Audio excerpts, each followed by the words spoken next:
Gaur Premanande. All glories to the assembled devotees. All glories to the assembled devotees. All glories to the assembled devotees. All glories to Sri Sri Guru Gauranga. All glories to Srila Prabhupada. Harinam Sankirtan Ki Jai. All glories to Babaji. Namo Krishna Pradaya Krishna Prasthaya Buddhaya Srimati Bhakti Vedānta Swami Shamane Namaste Saraswati Deve Gauravani Pacharani Nirvishesha Shunyavadi Pascharya Deshati.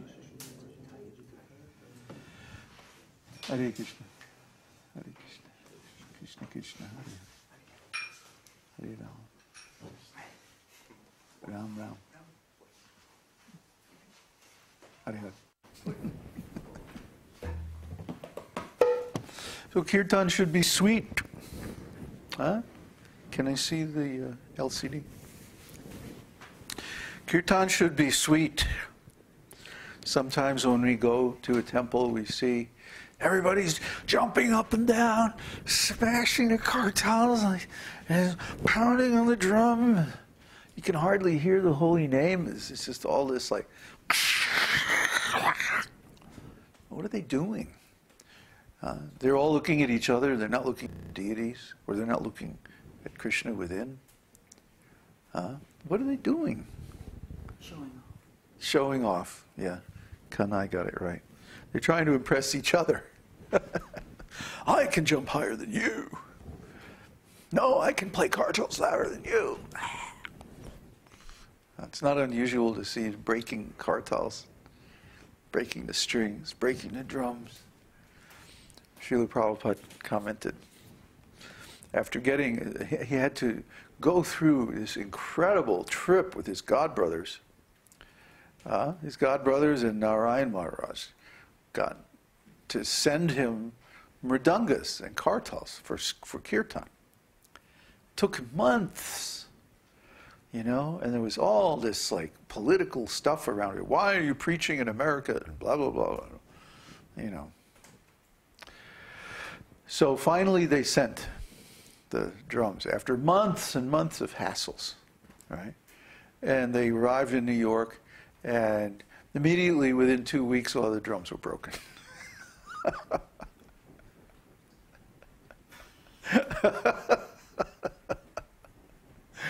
Oh, Krishna. So Prabhupada, he wrote back to India, and he said, you know, after all of our efforts to get these drums and everything, these American boys immediately threw them down, broke them. So please ship some more. Do they break them by throwing them, or do they break the skin? Well, no, by putting them down too hard.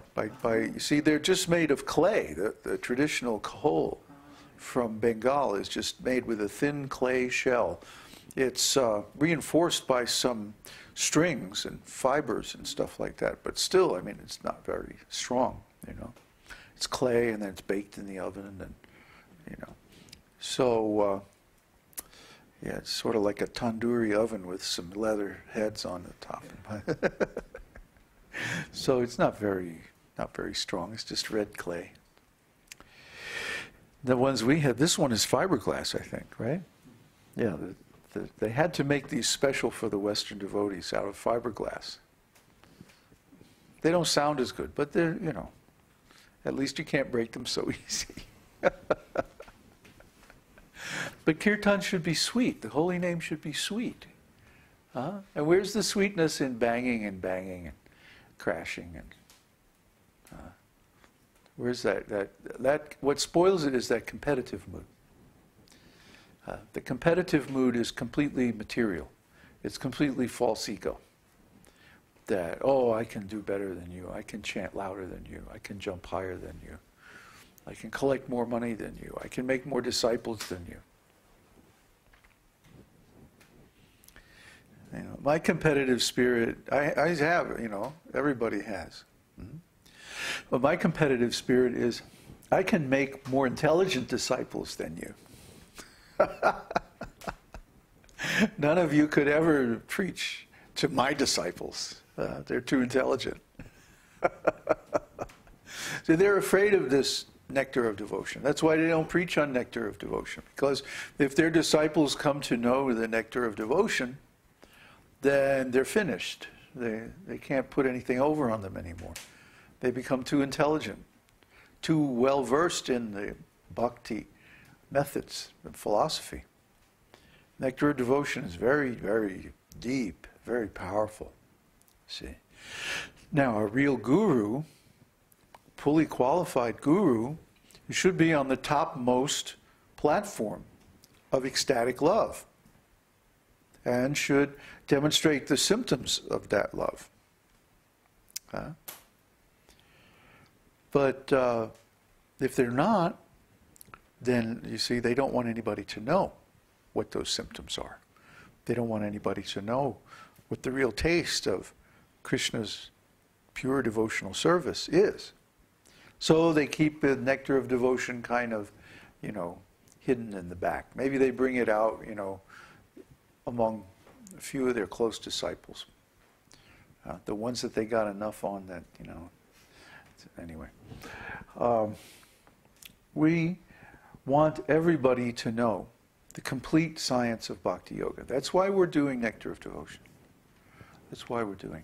I remember among my godbrothers, no one was preaching from Nectar of Devotion, even though Nectar of Devotion was one of the first books to come out. One of the early books, back in 1967, came out.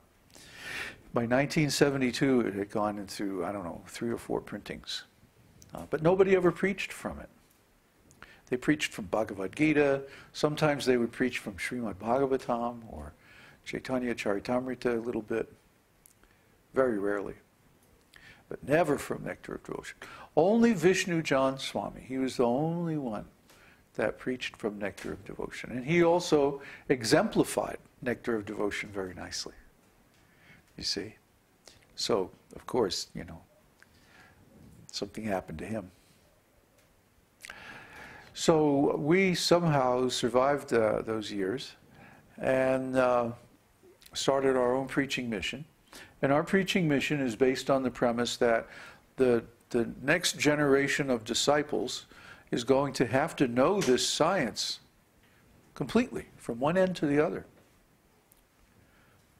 to continue the parampara.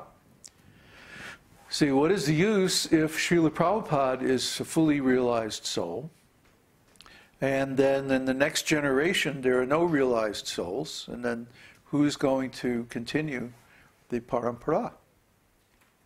How is it going to continue? See, the God brothers are saying, no, nobody can be a realized soul. Either that or everybody can be a realized soul if they just get a committee vote, rubber stamp. But actually they're not very clear about their philosophy. They kind of avoid the question. The criterion of guru is based on no objection. It's actually how you become a guru. You apply, and then you have to wait for like 5 or 7 years or something like that. And then if nobody objects, you can become guru.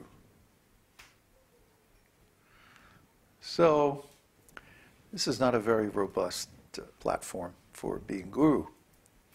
What we want to make the premise, which is also there in Śrīmad-Bhāgavatam and all the bona fide scriptures, that one should be a self-realized soul to be guru. He should be approved by Krishna and the spiritual master. He should have those qualifications. He should know this philosophy. Not just in theory, but in practice, in fact. He should be the living example of the philosophy. Then we can say, yes, this is real guru. This is the actual criterion of guru given in scriptures. So why shouldn't we follow it? Why should we invent some other criterion? Why should we come up with some no objection policy? That's our idea. That's not Krishna's idea. That's a human idea. So that kind of association is on the platform of religion. Religion means an external spiritual association. based on some material principles or invented by some human intelligence. But human intelligence, no matter how good, is always going to be less than Krishna's intelligence.